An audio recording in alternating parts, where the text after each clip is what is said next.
আসসালামু আলাইকুম। Invest wise বিডিতে সবাইকে স্বাগতম। এখন আমরা কয়েকটা শেয়ার নিয়ে আলোচনা করব। আমাদের প্রথম শেয়ার হচ্ছে হাক্কানি পাল্প। হাক্কানি পাল্প শেয়ারটি একটা অ্যাকোমোডেশন জোন হচ্ছে আমাদের এই যে এটা, যেটা হচ্ছে ক্রস করে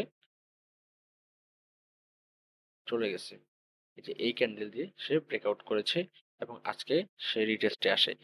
হয়তো আগামীকালও সে কারেকশনে থাকতে পারে বা কালকেও ঘুরে যেতে পারে।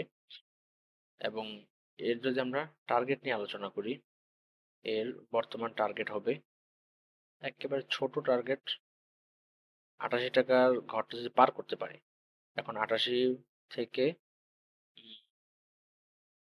৮৯ এই ঘরটা যদি পার করতে পারে, তাহলে তার এক্কেবারে পরবর্তী টার্গেট হবে আমাদের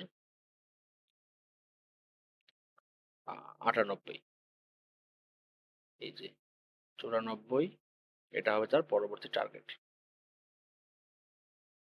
এই ৯৪ থেকে ৯৫ এটা তার পরবর্তী টার্গেট এবং ৯৪ ঘরটা পার করতে পারলে তার পরবর্তী টার্গেট হবে প্রায় ৳১১২ থেকে ৳১১৩ এটা। এবং এবং হাক্কানি পাল্প শেয়ারটা যেভাবে আগাচ্ছে, এটি এটি এই যে ৳৯০। এটি মূলত তার এই যে ৳৮৮ যে দেখেন, ৳৮৮ যে আ রেজিস্ট্যান্সটি রয়েছে, এই রেজিস্ট্যান্সে আজকে টাচ করে আবার নিচে চলে আসছে। হয়তো এখানে একদিন কারেকশন আরো করতে পারে। করার পরে যদি একটি বড় ক্যান্ডেল দিয়ে এই যে এরকম যদি একটা এই যে এরকম একটি ক্যান্ডেল দিয়ে যদি বাউন্স ব্যাক করতে পারে, তাহলে তার পরবর্তী টার্গেট হবে ৳৯৪ থেকে ৳৯৫ এবং আপাতত তার এর পরবর্তী টার্গেট ৳১১৩। আপাতত আমরা হাক্কানি পাল্প শেয়ারটিকে ৳১১৩ ধরে আ কিনে রাখতে পারি। আমাদের পরবর্তী শেয়ার হচ্ছে স্কয়ার টেক্সটাইল। স্কয়ার টেক্সটাইল হচ্ছে টেক্সটাইল সেক্টরের একটি ফান্ডামেন্টাল শেয়ার এবং আমরা যদি এবার দেখতে পাই, এর একটি রেজিস্ট্যান্স জোন রয়েছে, সেটা হচ্ছে এই যে এটা হচ্ছে একটি রেজিস্ট্যান্স জোন, সেটা হচ্ছে ৳৫১ থেকে ৫২,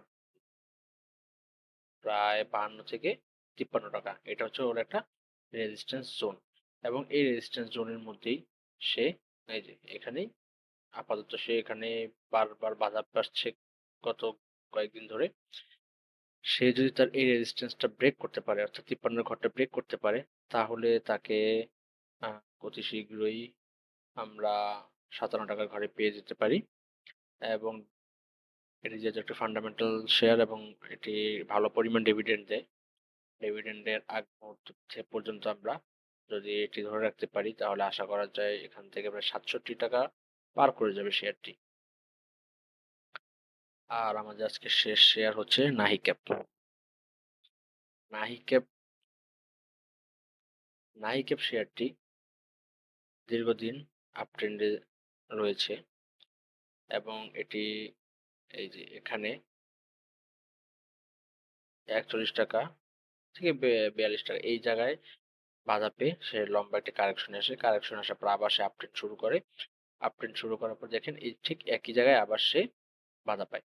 এখন এটাই তার হচ্ছে এখানকার রেজিস্ট্যান্স। এই রেজিস্ট্যান্সটা যদি সে ব্রেক করে, অর্থাৎ কালকে যদি সে এই রেজিস্ট্যান্সটা ব্রেক করতে পারে, তাহলে আমরা এর টার্গেট মিনিমাম হচ্ছে আমরা পাবো। সেটা হচ্ছে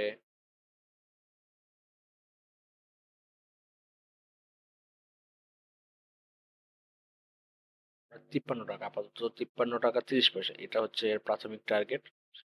এর পরবর্তী টার্গেট যদি আমরা চিন্তা করি, তাহলে আশা করা যায় পরবর্তীতে আমরা একে প্রায় ৳৬২ র ঘরে পেতে পারি এবং ধীরে, ধীরে আমরা একে এই যে ফ্লোর প্রাইস যেটা ৳৬৫ এই ঘরটার মধ্যে আমরা আশা করি একে পেয়ে যাব।